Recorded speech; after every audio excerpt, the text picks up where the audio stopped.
First step is take your yarn, you'll want a little bit of a tail.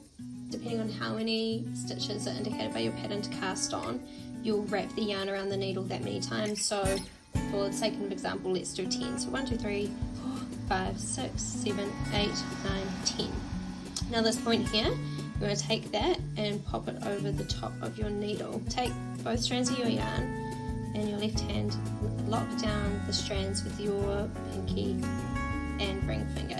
Place your index and thumb through the two strands of yarn and spread them open and make your left hand into a pistol sign. Lock down the yarn on the needle with your right hand index finger and take the needle and go over the top of the yarn on your thumb and around the back, and then go over the top and around the back of the yarn on your index finger and pull onto your needle.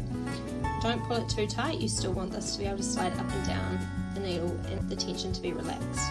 So go again, lock the strands down, index and thumb through to make a pistol symbol, go over the top and around the back of the thumb, over the top and around the back of the index yarn and pull.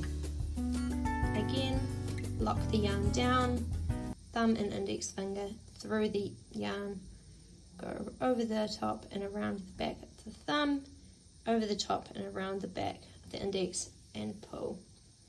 And repeat this until you have the number of stitches on your needle which is indicated by your pattern.